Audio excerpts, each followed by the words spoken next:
Hello, everyone, and welcome to the Canadian Wool Council's Spinning Yarn Speaker Series. My name is Matthew Rowe, and I'm the CEO of the Campaign for Wool in Canada and the Canadian Wool Council, its parent organization. Thank you so much for joining us.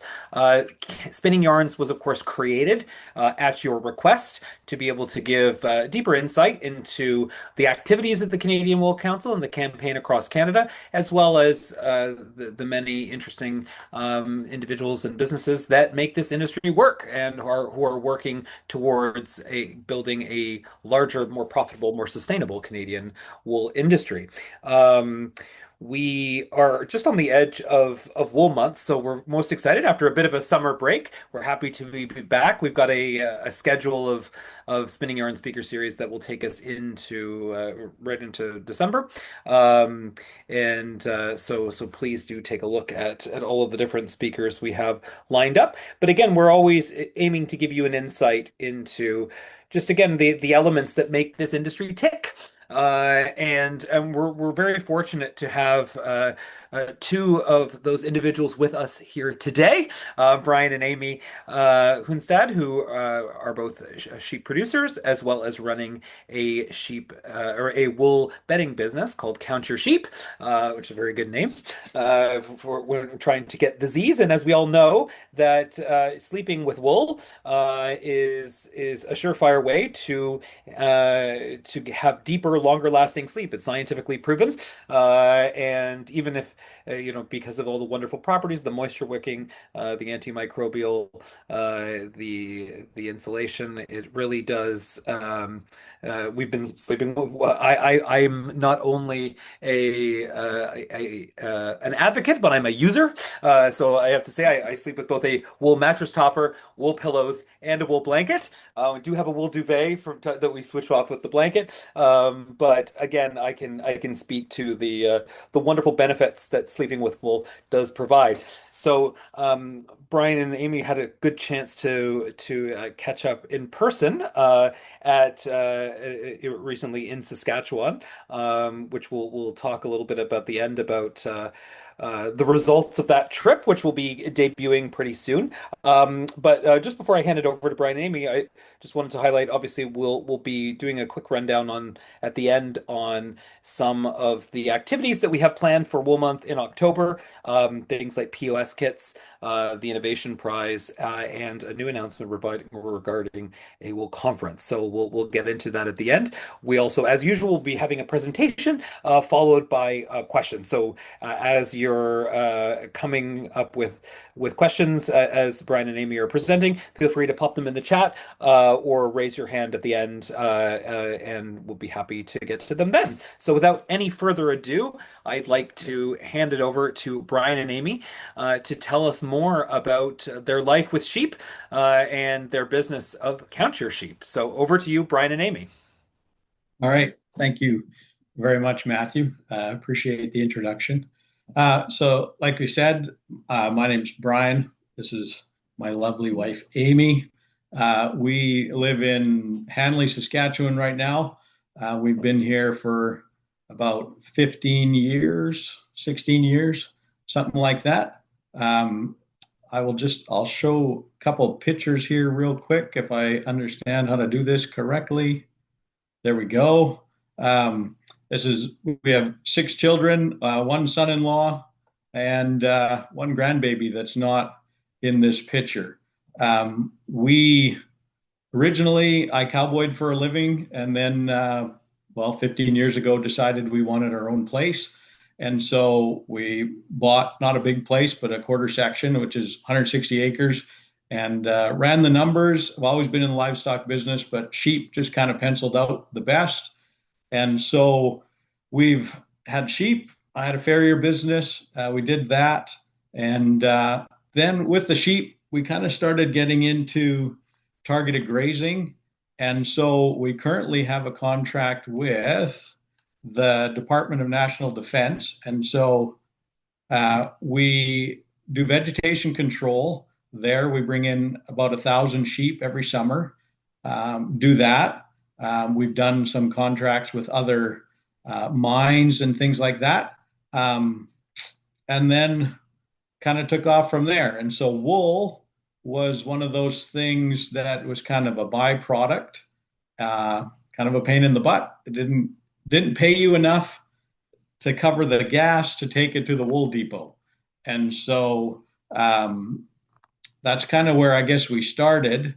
And Aimee, I'll let her take over here in a minute and where we kind of went from there. But I was just going to say we branched out, Aimee making duvets, and like I said, the wool industry now, doing what we're doing, has given me a platform to pontificate on the wonderful things of wool. And so from there, I'll turn it over to Aimee, and I will allow her to just say how we got started in the bedding business. So I would say that in 2019, I made my first duvets. It started with just the wool not having a whole lot of value as a farmer, but shearing it off every spring, it seemed like there should be something to use it for.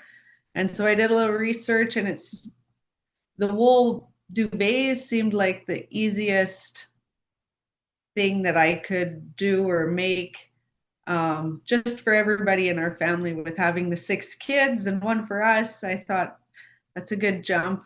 I never had any thoughts of it going farther than just bedding for us.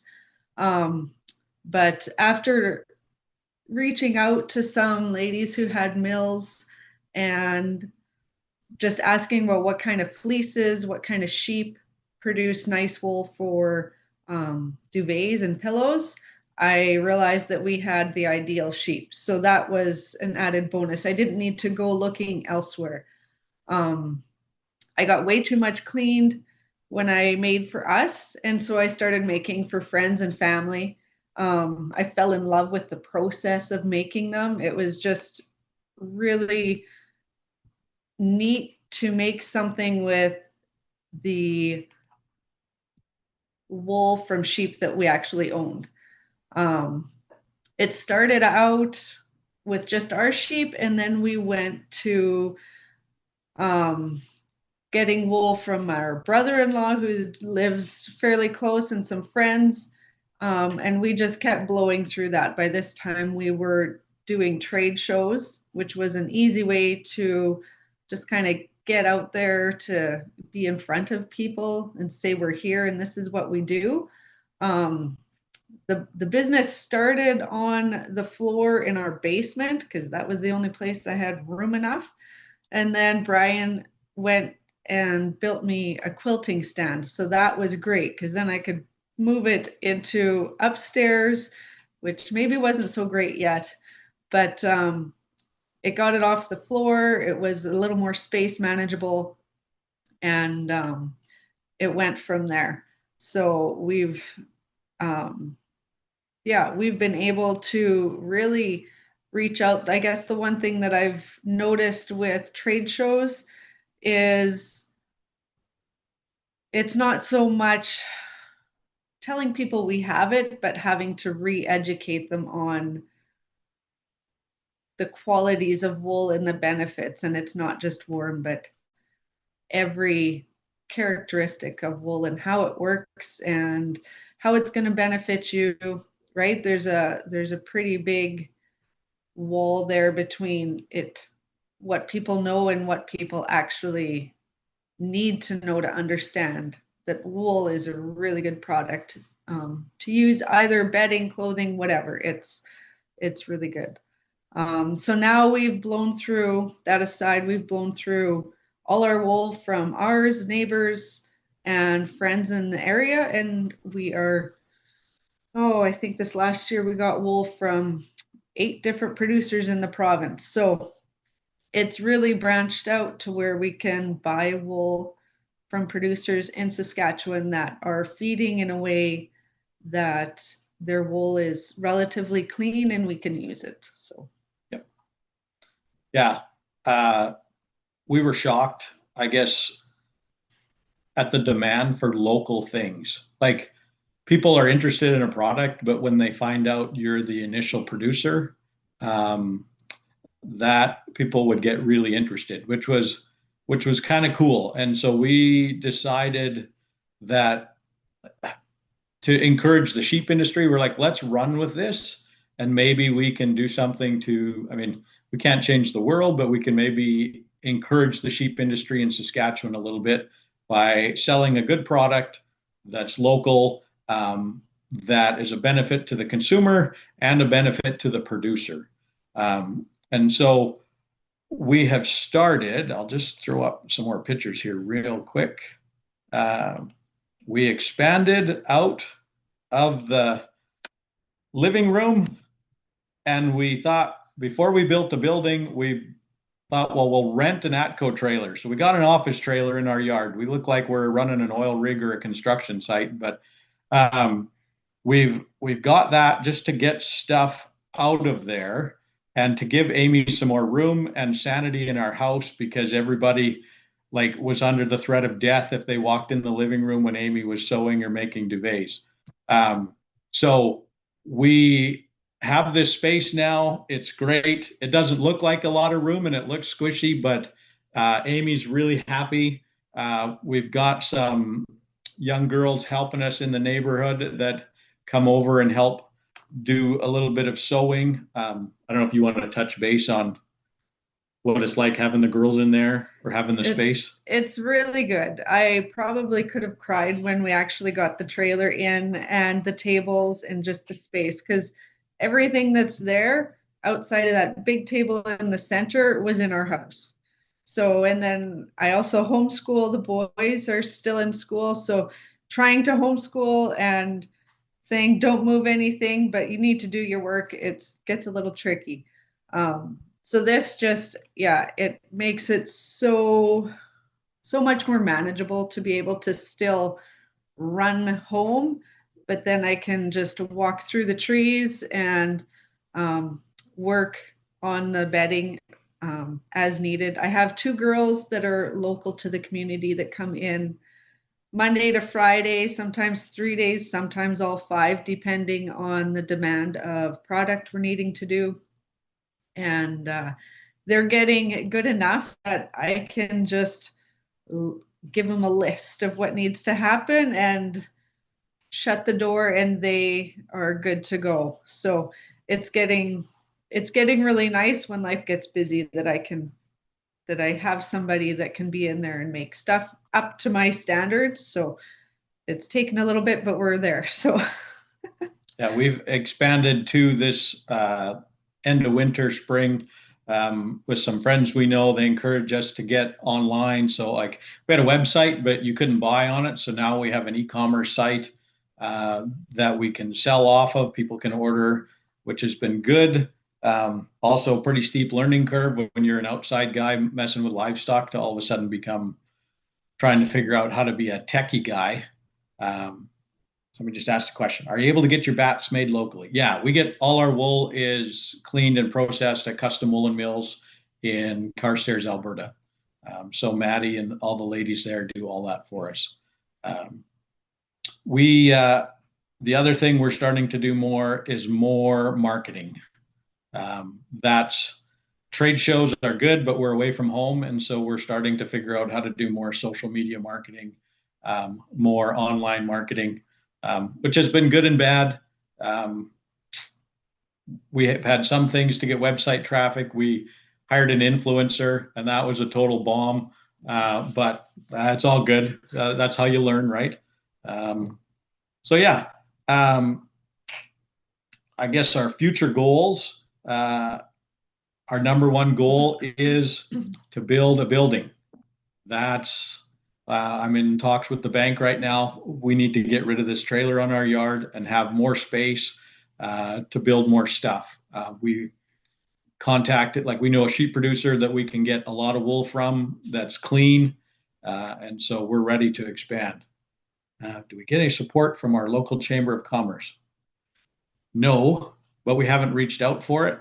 But like we also, I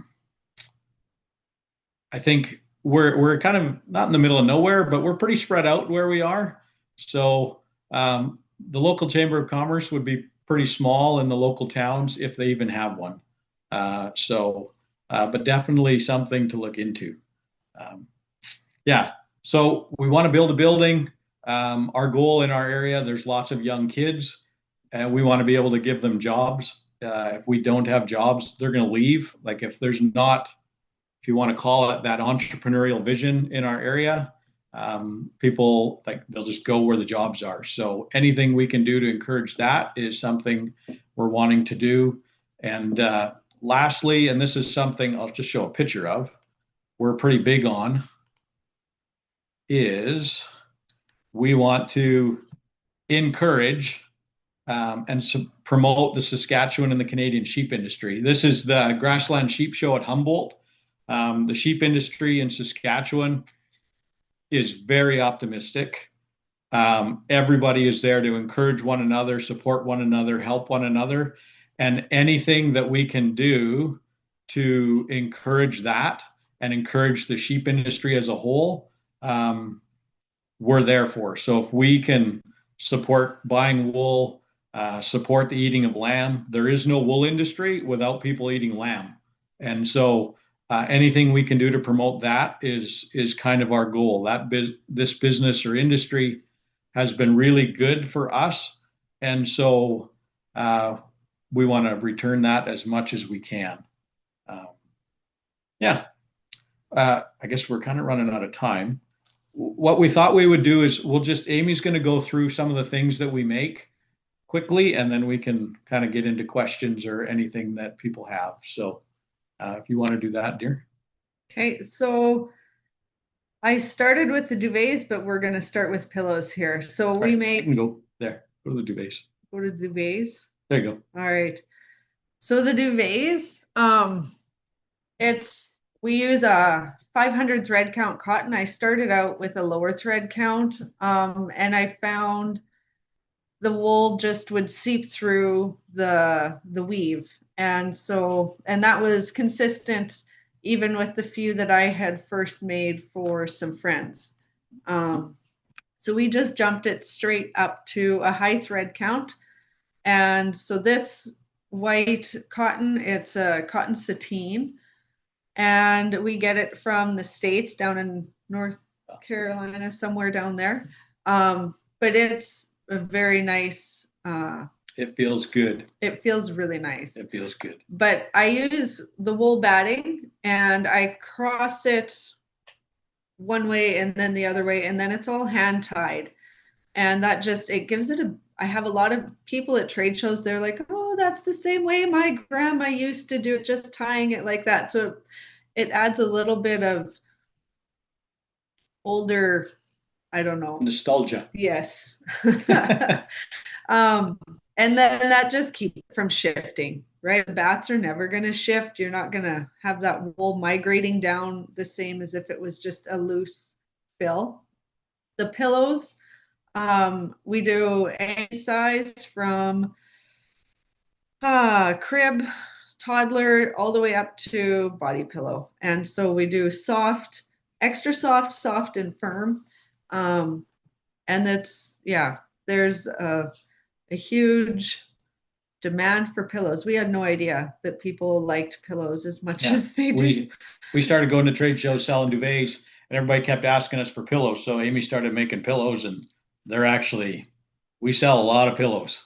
Like, it's pretty crazy. They are the top seller. And I would say 99% of people that buy one love them. They might get one that's a little too hard or too soft. They'll come back, buy whichever one, and then yeah, they're quite happy with that. We were actually, well, I mean, we use it too. I'm like Matthew. We sleep on a mattress from Black Sheep Mattress Company, which is awesome. We have a mattress topper on it. We have duvets on it and wool pillows, and it's all wool. It's all wool. And I keep saying it when I visit with people, like 2 years in, we've had all that, like the mattress and everything. And like, I still 2-3 times a week, I'm like, I love my bed. And it's just because the wool is on it. Right. Yeah. Mattress toppers. Mattress toppers. So then I think it's just over a year ago, we dove into mattress toppers, and that was again just by people requesting it. So we make all bed sizes for everything that we manufacture, and We even do some custom orders. We've done camping mats and bedroll outfittings for Yeah. those who like to go outbacking. And yeah. Yeah. So there's baby stuff. Yeah. Some baby stuff, things like that. But yeah, it's been good. So I think by the clock, I am about done with my time. So I will just throw this up and say questions. Thanks, thank you so much, Brian and Amy. That's wonderful, and it's always neat to see sort of the evolution of a business, and neat to see you're at a really interesting stage of demand is growing up for and then so you're figuring out how to scale, which is. Can be difficult, but it's also that's the most exciting part of a new business is how you grow and how you continue to meet demand. So I'm so pleased to see how you've done so far. I think on the topic of sleeping with wool and having sort of the ideal the bedding. I know personally having and especially having just come back from a business trip in Canada. I won't say what hotel I stayed at, but you do become a bit of a snob after a while. Sleeping with a nice wool mattress or wool topper and wool bedding, and then you go to a hotel and you're like, oh, these are synthetic sheets, and like you don't, it's like, well, I'm already stuck. But like it's hard to go back once sort of the quality of sleep and the quality of experience that only wool can provide. I know we have a variety of questions, so maybe we'll put it over to Lydia to take us through some of those. Again, if you have a question, please add them into the chat or put up your hand. It's always nice to be able to see you too if you're willing to put yourself out to see where people are coming from. But yeah, we're here to answer your questions. So over to you, Lydia. Thank you, Matthew. And thanks again to Brian and Amy for such a wonderful presentation. So let's just start with the questions that we have in the chat that you haven't answered yet. So Marie-Eve was wondering to just confirm whether you sew all of them by hand. So I do all the hemming and everything with just a regular sewing machine. It's not an industrial, it's nothing fancy, it's just all manual, no digital gadgets of any sort. But all the tying is by hand. Yeah. Wonderful. Yeah, it's really impressive. And so the follow-up question was whether the bats are made locally, but I think you've answered that they're coming from custom woolen mills in Alberta. Yeah. A suggestion from Maria was to look into federal development program. So Maria, I don't know if you wanted to unmute yourself and Sure thing. It's called FedDev, and it's a program for about businesses that are trying to develop the industries. And it's actually it's through your community, but yeah. Okay. Yeah, no, check it out. Thank you very much. Yeah, I think for Saskatchewan, the equivalent would be Western Economic Diversification, which is the federal agency that funds businesses in the West. So there's ones in each region. So yeah, that would be yours. Okay, cool. So a question from Anne Mary. How did you determine a price point for your products that people find acceptable? That's funny funny story, like in the agriculture business, you're growing a commodity. So you are price takers, never price makers, right? And if you've grown up in that, it's very hard to figure out a profit margin. And so, because it's foreign. And to be honest, like with my farrier business, I had guys I was trimming horses for that were entrepreneurs. So I just started asking them, how do you figure out a profit margin? How do you figure out a profit margin? And I got answers that blew everything from 10 to 15% to 200%. And so I was like, well, that didn't help at all.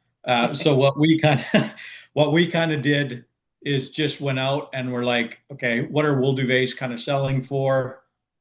What makes ours more special than others, right?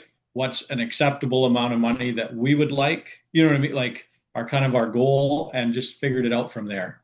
Because like there's wool duvets that, I mean, you're getting from Australia that are $200, right? But I mean, we also went and felt them and checked them out, and we're like, ours are way nicer. So I mean, you know, and we also, inflation is high in Canada right now. So yeah, there's a lot of factors that went in there. It's still something I think about. I'm like, well, are we leaving money on the table, or are we gouging, or what? Right? But it's got to be a win-win for everybody, as far as I'm concerned. Right? And part of that price point is to be able to pay the sheep producer enough to cover the cost of his shearing. That is number one for us, right? That's all the sheep producer wants, is to cover the wool, to cover the cost of the shearing. But it also needs to be enough paying them for the wool to make it worth their time to feed a certain way, so that Exactly. the feed, you're not ending up with hay plastered in that wool, because that doesn't come out very easy. Yeah, if we're not paying any more than the Canadian Wool Cooperative, they're not going to do anything different to keep that wool cleaner. So Yeah, of course, and your experience as a sheep producer, of course, comes in handy with making these decisions. And it also sounds like a part of a great marketing pitch, you know, all these great decisions that you're making along the way. I think maybe your clients would also appreciate knowing all the care you put in. But to move on to the next question, from Jen, what type of sheep do you have? this is a question we hate to answer. We started. We used to have just about 200 North Country Cheviots and North Country Cheviot crosses. A few years ago, when we started to expand this, we sold our sheep because we had too much stuff going on. So honestly, we get asked this at trade shows all the time, and people think that we have 20 sheep for training dogs right now. That's it. But we say we have 20 sheep in the winter, but we look after anywhere from 1,000 to 2,000 in the summer with our grazing contracts. So we like to say we're heavily involved in the sheep industry, but we only own 20 sheep. So that said, too, the type of wool or the breeds that I use with the batting is heavily influenced by the North Country Cheviot. There is a few, we have done some Dorsets and North Country Cheviots and a bit of crosses in there, but usually it's heavily influenced by the North Country Cheviots. So, not to take hours to answer every question, but just a quick point is, because the Canadian sheep industry is so small, there's not a lot of consistency even within breeds of the wool. And so we might go to a flock of North Countries and be like, no, that wool won't work at all. And we'll go to a breed that shouldn't work for duvets, and we'll look at it and be like, actually, that wool will work really well. So we basically don't get wool from anybody unless we physically see their sheep.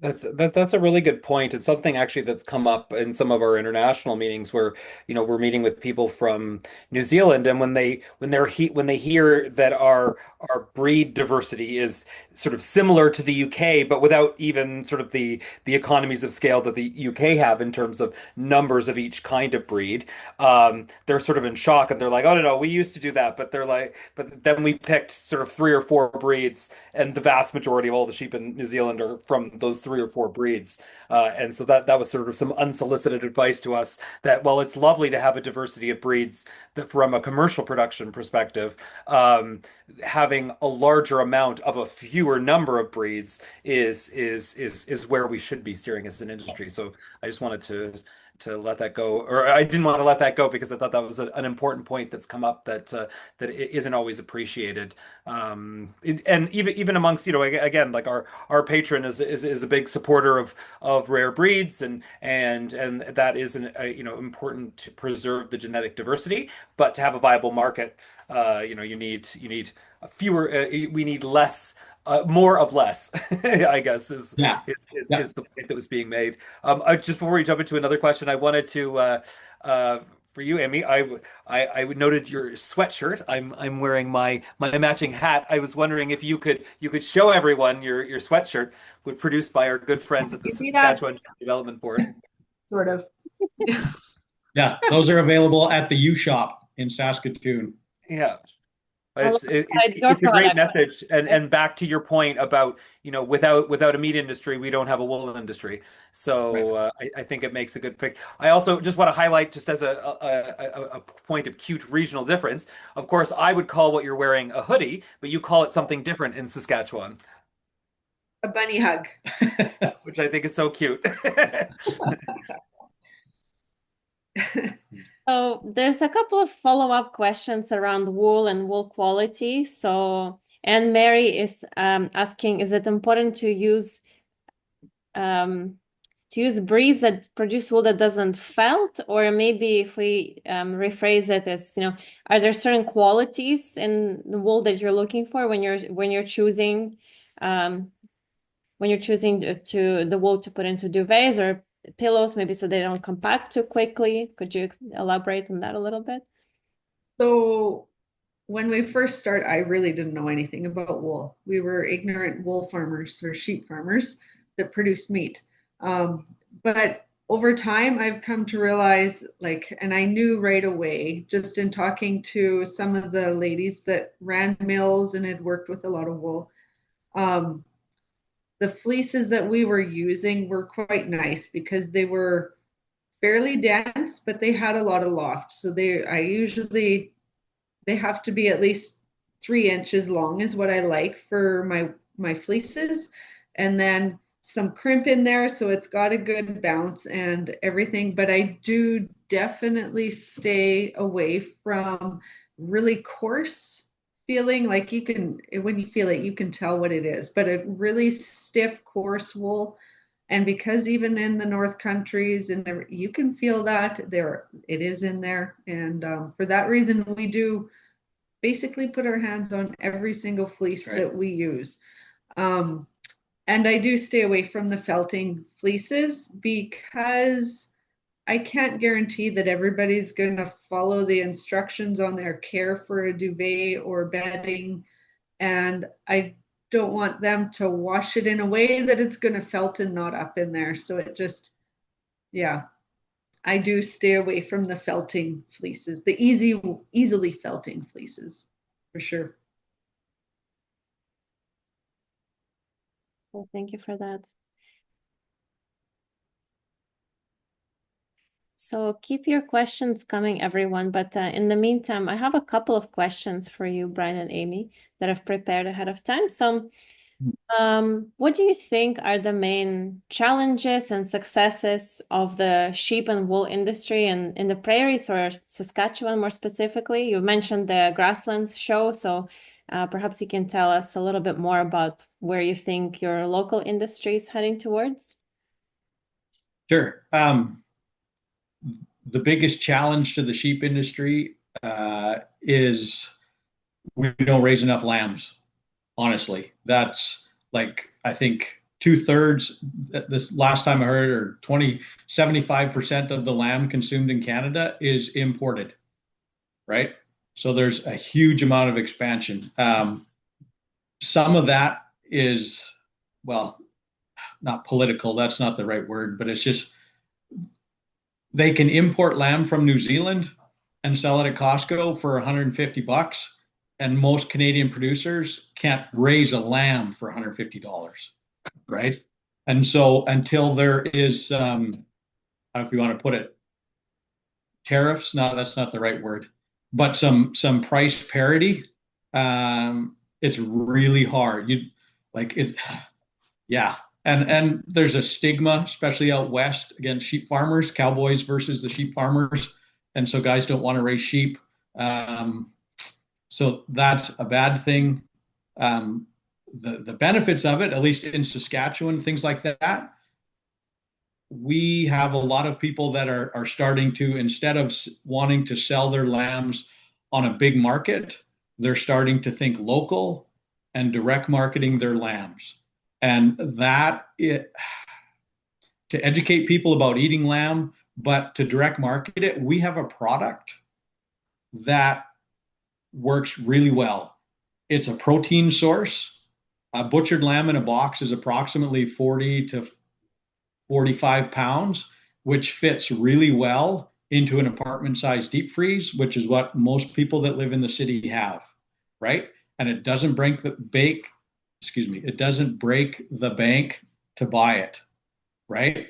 And so at least in Saskatchewan, there's a lot of guys starting to direct market it so they can control the price point of their product from start to finish. And that's quite encouraging because those guys then are going to start making money and they're going to expand, which means they're going to make more sheep, which means they have more sheep to sell, which also means they're producing more wool, right? So I find that very encouraging. Well, thanks for. So I don't know if that answers your question the way you kind of wanted it, but that's, I mean, unless we're eating lamb, there's no wool industry, right? So we got to promote eating lamb. And I guess on that point, I know a number of producers have taken the approach of kind of leaning into the higher costs, but the local supply chain in terms of marketing their lamb directly to restaurants and hotels and things like that, to be able to have a premium on Saskatchewan lamb, Ontario lamb, regardless. I know for a fact it's very difficult to find, even when we're trying to find Ontario lamb here for events or local lamb in other parts of the country. You really, and it all depends on the time of year, but it can be very difficult to source, because it just gets snapped up. There are those that will pay the premium for having it be local, having it be from a farm that they recognize and trust. So. I also wanted to point out from the event in Humboldt, there were some very good lamb burgers they served. You wouldn't think that an arena would have excellent lamb burgers, but they did. I know they brought them in especially for the show, but they were really good, and I enjoyed them. I think I saw a question Emery had asked me about felting qualities in down breeds. You're absolutely right. The wool from down breeds doesn't felt as well, and when it does, it tends to be like chunkier and not as soft. So perhaps that could be something that you might consider, Brian and Amy, as in your sourcing. Um, We also skipped one of Mariev's questions from earlier on about how much wool goes into one queen duvet. So we have two weights. I do a medium weight and a heavy weight. So a queen medium weight uses approximately 6 pounds of wool, and then the heavy weight would be about 8. So 8 or 9, somewhere in there. Yeah. It's, I guess, about an equivalent So of one sheep's one fleece or fleece and a half. Yeah. Yeah. Depends on how dirty it was. That's true. Yeah. 9 pounds before it's washed. You wash out all the lanolin and the crud, and then you end up with maybe 5 or 6 pounds. So a new question coming from Sabrina. You talked earlier about marketing and working with an influencer. Could you tell us more about that and how did it go? It was good. We're not totally done with it. We had some friends that have online businesses and they're like, get an influencer, push your stuff. And so there's a fella out here and he's funny. He's called Leroy and Leroy. And the company was really like, they're good. There's nothing bad, but they kind of had a return that they get on your investment that is pretty consistent. And we had to go out there for about a week. Our website traffic went up, but we sold 2 pillows and that's it. And so we're like, that really wasn't money well invested. But in defense of that, what we did do, and we've noticed this at trade shows, with buying local, people want the story, right? So when we go to trade shows, if we try and sell a pillow and the benefits of a wool pillow, we won't sell very many. But if we tell them the story about being sheep producers, that we're buying this from other sheep producers, and they get the background, we sell stuff, right? And with our influencer, just the way it worked out, he was marketing a pillow and there was no story. And I think that was maybe where we dropped the ball, right? People want to know, they want to know where it come from, right? Yeah. So maybe next thing you know, you're influencers yourselves. Next year we talk to you and you have your own YouTube channel. Yeah, we're not that exciting. We're not that exciting. Okay, we have time for a few more questions if anybody wants to raise their hand or type them in the chat. I do have one more question for you in the meantime, Brian and Aimee. So, as sheep farmers and now wool entrepreneurs, what are you most worried about, and also what are you most excited about looking forward into the future? If we think about the current climate, both economic uncertainty, but also climate change and weather variability. How are you shaping your business decisions, both as sheep farmers and involved with the animals, but also now as wool business owners? I would say like we're pretty optimistic. Like I like where it's going. I like where people are wanting to buy local and support local. And so, I mean, I can see where this could go to build the sheep industry a little bit. I guess economically, the pressures and things like that. The number one thing I would say is bureaucratic red tape and the government to just back off and let us do what we can do with our product, right? Like I know even putting up this building, the amount of red tape that has come that needs to go through is kind of crazy.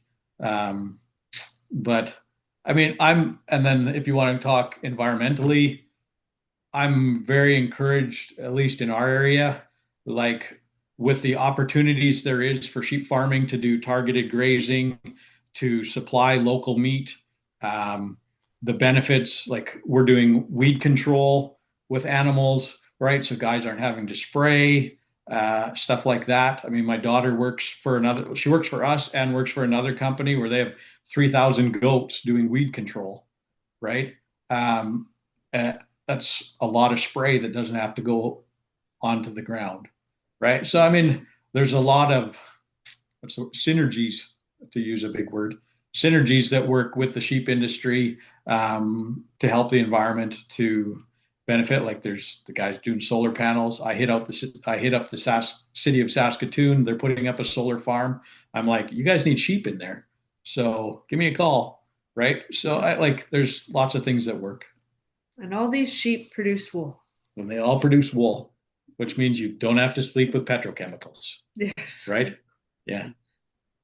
Wonderful. I love that response. Thank you so much. So just before you get to that question, I wanted to jump in with one of my own. And so you talked about how you source your cotton fabric from the U.S. The obvious question is, have you been affected by the tariff regime or the trade disruptions sort of created by our dear cousins to the south? And is that something that you're sort of worried about?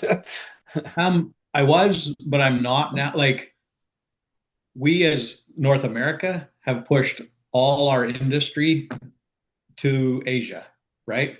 So what we use for material is not physically imported into Canada, so we have to buy it in the US and they get it. I think it comes from South Korea or Pakistan, I'm not sure. So no tariffs because it's not made in the USA, right?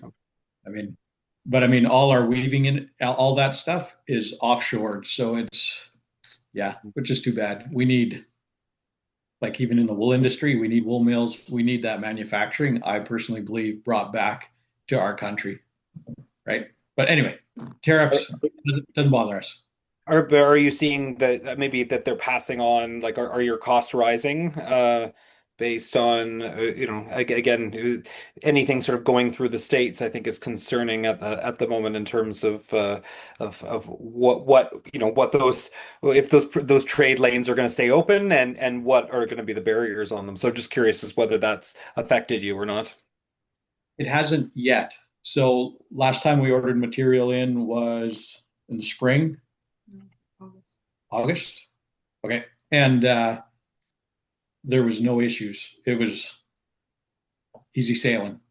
What we do, I grew up down by the US border. So we order our stuff and we get it shipped to a small town right by the border. And then I just go down and pick it up and bring it across personally. And it's been trouble free. But Great. for us, And anyway, the shipping then is a lot less too. shipping is a lot It's less. still expensive, but it's a lot less than bringing it across the border. Yeah, having somebody on else do it. Freight. Right. So, yeah. Very good. So on a similar topic, and you've mentioned, the navigating the government paperwork and some red tape. So Anne Mary also had a question around textile labeling, whether you found that challenging, and how did you approach that sort of side of things? So now you're going to show my ignorance as a sheep farmer. What do you mean by textile labeling? And Mary, I don't know if you want to elaborate on that. I guess the fiber content or the care labels or Both. I find that the codes are, it's very difficult to find which website to get the information, and then there's multiple codes, and it just seems to be a nightmare when you try to figure out what do you legally have to put in there, and then what codes is the government requiring you to use, and there doesn't seem to be anybody to help you navigate that aspect of things when you're doing a finished product. So you have probably opened something up that we have never thought about, and now my brain is spinning. I'm like, oh yeah, we're probably small enough as a mom and pop industry that we've been sliding under the radar, but now I'm going, oh yeah, there's tags on a lot of stuff. We don't have any tags on ours except the ones that say count your sheep made in Canada. So yeah, good point. That's what Food he's for, here food for thought. Yeah, exactly. And now it's going to go on YouTube. They'll be like, oh, find these guys. Actually, can I jump in? I'm sorry, I do have your answer. Oh, okay. Yeah, I've been looking into making my own as well, and it's not that complicated. It's all located on the government of Canada, and it's content. And because you're using 100% natural fiber, it just has to say so. So you have to describe what the fiber you're using, Oh, yeah. and what is the total as well. Like you said, it's like in a 500 thread counts, and it has to be in indelible ink that can't wash away for 10 wash. So that's all it is. Like, so either by dry clean, so you have to say the care, the what's inside, and what's the material on the outside, and that's handmade by your farm. That's all it is. It's nothing too complicated, and it's really well explained on the government of Canada. I can send you the link if you want. Yeah, that'd be awesome. Yeah.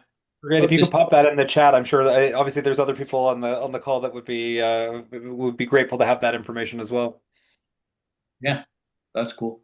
Well, Olivia has another suggestion for you in the chat is that, you could include sheep breeds on the tag or squeeze in any other marketing elements, Yeah, we've done that a little bit, but like with brochures or whatever, we started with when we knew who the wool was coming from, it was like, this is the producer the wool came from, this, right? Now we've got enough, it's a little complicated to do that, but like we do very much promote that like all this wool comes from Canadian producers.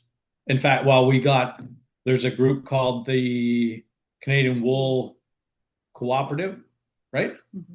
Yeah. And they'll certify you, like, so we can say certified Canadian wool, right? So they check on you so people can phone them and be like, are these guys actually selling or are they lying, right?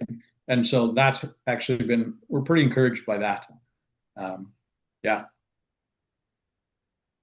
Fantastic. So what questions have I missed? Let's see. Jen was wondering, so in your flock, you mentioned that you don't really have many sheep, but perhaps for those of us who are not really familiar with the animal agriculture side of things, do you have males and females, or maybe just females? If you could explain that to the city folks in our group. Oh, yeah, like say our grazing in the summer and stuff. It's all dry ewes, which means their babies have been weaned. It's just the moms. Rams will, well, there's rams out right now because they're breeding, but other than that, yeah, it's all just females. Which I'm guessing is the standard in the industry. You don't really have males and females running around together all Yeah. year round. Yeah, and then as far as the duvet, the wool that we get and use, I would say it's 98% ewes that we use or replacement ewes when they're getting shorn. And then there might be the odd ram fleece that gets in there, but not really at all. Yeah. So I know when artist Rosemary Peliquin did the needle felted wool busts of His Majesty and Her Late Majesty, she was very conscious to for the one of His Majesty to include she wanted to include some male energy. So she wanted to get so there was wool from every prairie province, but she specifically got wool from a ram in Manitoba whose name was Merlin. The facts that stick in your mind to be able to give the piece the masculine energy that it needed. Yeah. So yeah. Awesome. So we just have about 5 minutes left. Perhaps this is a good wrap-up time, and I'll pass it over to Matthew for some closing remarks and some announcement. But thank you so much again to Brian and Aimee for this wonderful conversation. I think we all learned so much, and I love that we just ended up having a bit of like a business incubator style conversation. So thank you so much for coming in today. So over to Thank you. Thanks so much, Leah, and thanks again to Brian and Aimee. It was a pleasure meeting you out in Humboldt originally, and being able to continue the conversation without giving too much away. Well, I'll give it all away. We're obviously we've got Wool Month coming up.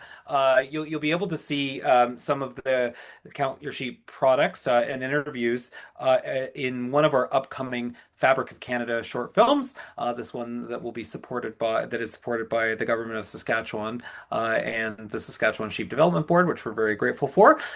So please stay tuned for that. We're planning to release that later in Wool Month in October. So you'll be able to learn more about Brian and Aimee's business, but also other wool businesses across the province of Saskatchewan. See some of the flocks at play and learn a bit more about the industry in that province. Though as always, we will be having there'll be at least two. There might be three. I'll tease of films that will be looking at different parts of the country. So please stay tuned in October for the trailers and the full films. As always, they'll be made available for free via YouTube, but we'll be teasing it out with media in advance of the public release.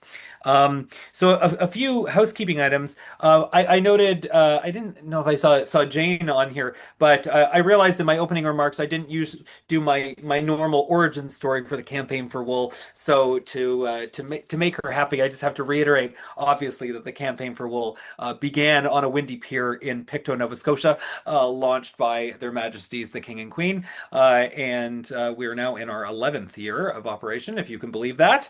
Of promoting the wonderful qualities of wool and specifically trying to develop opportunities for Canadian wool and the Canadians who transform it. Looking ahead to Wool Month, there will also be some other things to look for. There will be another Canadian designer capsule collection at Holt Renfrew featuring both international and Canadian wool products from a couple different Canadian designers and Canadian manufactured items. So please do stay tuned for that. We'll be releasing releasing that once it's available for sale. For those of you who sell wool products, and whether it's through an in-person store, online, attending fairs, things like that, as always, one of the services that we provide as the only nonprofit that unites the entire wool industry is point of sale kits. So this is professionally designed material that helps you educate your customers on the wonders of wool, includes signage, tagging. There's an example of one of the past signs there. But these kits we do hundreds of them every year, and we provide them free of charge. So we will be launching the call for this year very soon. So please watch if you're not already on our newsletter, please sign up, and you'll be able to get notice on when you can order your free point of sale kits to help support your businesses. Two other interesting announcements I want to make, which you're the first group to hear, because we'll be publicly revealing this in a day or two. But one is our Wool Innovation Prize is going to be back. We just got confirmation of all the funding. So this is a $10,000 Canadian prize for innovative applications for Canadian wool. So if you are making wool products, or you have some great ideas on how to transform Canadian wool into value-added products, this is a great opportunity to be able to show that off and get some funding, which is always important for any small business, to be able to further boost and promote your products. So the call for that will be going out again in the next couple of days, and we'll be awarding the winner towards the end of Wool Month, that will align with another big initiative, which is the first national Canadian Wool Conference. So we're calling this Canadian Wool Conversations. Again, you'll be seeing more details on this soon. The date is November 13th, and it will be at the concurrent, which is a Thursday, and it'll be concurrent with the Royal Winter Fair in Toronto. So some of you may already be planning to attend the Royal. So we thought we would piggyback on the fact that there already will be a lot of sheep there, and to be able to do this it'll be a one-day conference that will bring together, again, all aspects of the value chain, from producers to manufacturers, designers, academics. And one of the big themes will be looking at some of the learnings from the recent global wool industry meeting in Lille, and some of the trends in the global industry, while also being the first step in looking at what we need as an industry in Canada, and how that will feed into the next strategic plan. So we're coming to the end.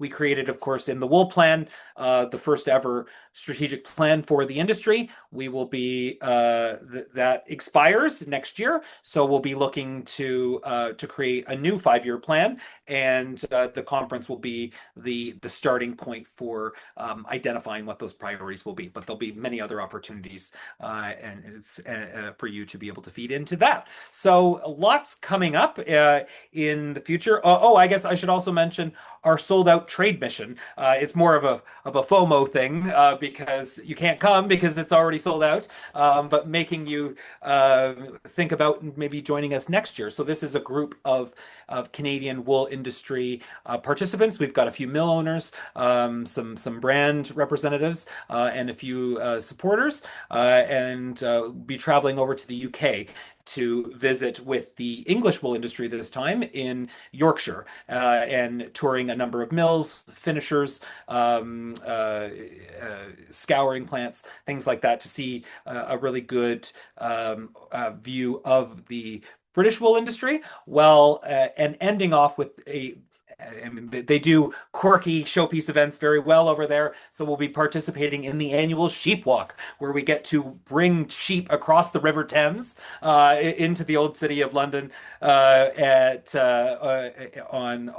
part of a medieval tradition, that going back again to the medieval period. And they do this annually to continue to assert their ancient rights to bring sheep across the bridge. They only do it once a year, and on a closed bridge. signage to avoid traffic chaos. But it'll make for a great photo op. So if that sounds like a lot of fun to you, then you should keep your eyes peeled for next year's trade mission, which we'll be coming out with in the winter in terms of some of the details for that that will be in the following fall.